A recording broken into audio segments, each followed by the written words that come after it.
शिवसेना आणि पतित पावन संघटना हे दोघांच्या विचारधारा माझ्या प्रेम मध्ये येतं तुम्ही बाळासाहेबांची विचारधारा पतित पावन संघटनेची विचारधारा आमच्या दोघांचे रंग भगवे आहेत, झेंडे भगवे आहेत, विचार भगवे आहेत आणि त्यामुळे ही शिवसेना आणि पतित पावन संघटना एकत्र आलेली आहे। या राजकीय विषयावर नाही तर हिंदुत्वाच्या विचारधारेवर आम्ही एकत्र आहोत आणि त्यामुळे आज एक शिवसेना जी बाळासाहेबांच्या विचारधारेला पुढे जाती आहे त्याच्यामध्ये पतित पावन संघटना एकत्र आल्यामुळे आणखी दोन्ही संघटनांना बळ मिळणार। भाई, आगामी काळ हा सगळा स्थानिक स्वराज्य निवडणुकींचा आहे। उद्यापासून सगळीकडे बैठकांचा सिलसिला आहे।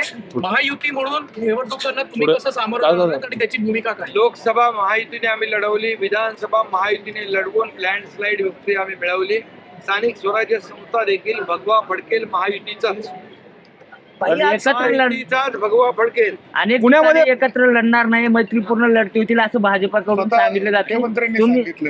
आणि पुण्यातला त्यांचा आकडा आहे 125चा केवळ भाजपाचा, तर तुम्ही त्याकडे कसं बघताय? निवडणुका जाहीर व्हायच्या बाकी आहेत पुण्यातल्या महापालिकेच्या, आता तर नगरपालिकेच्या निवडणुका आहेत, त्यानंतर जिल्हा परिषदेच्या निवडणुका आहेत, त्यानंतर महापालिकेच्या निवडणुका आहेत।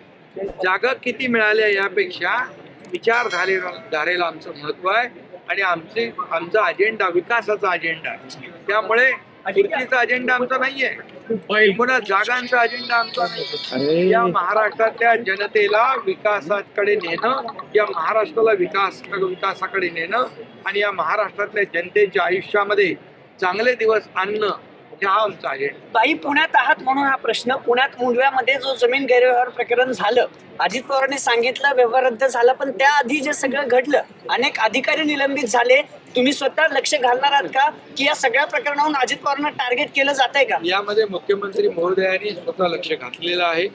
मुख्यमंत्री महोदयांनी त्याच्यात चौकशी लावलेली आहे आणि त्याच्यामधून जो काही अहवाल येईल दूध पाणी का पाणी होईल आणि अजितदादांनी देखील काही गोष्टी स्पष्ट केलेल्या आहेत। फक्त याच जमिनीचा विषय नाहीये, राज्यभरातल्या महार वतनाच्या जमिनी आहेत, जसं आता मुंडव्याचं झालं तसं बोपोडीचं पण झालं, अनेक महार वतनाच्या जमिनी आहेत। यासाठी काही नियमावली बनणार म्हणून या एकच लक्षात ठेवा, कुठलाही गैरप्रकार सरकार खपवून घेणार नाही, कुणालाही पाठीशी घालणार नाही। बाई, पुण्यातला जो शिवसेना भाजप मधला तणाव जो आहे तो कमी होताना दिसत नाहीये। तुमच्या नेत्यांमध्ये आणि भाजपच्या नेत्यांमध्ये तणावाची परिस्थिती आहे। रोज रवींद्र दंगेकरांकडून भाजपच्या नेत्यांवर आरोप केले जात आहेत, परत भाजपकडून आरोप केले जात आहेत त्यांच्यावर। आता मला वाटतं जो विषय होता तो संपलेला आहे आणि त्यामुळे त्याला पुन्हा तुम्ही जिवंत करू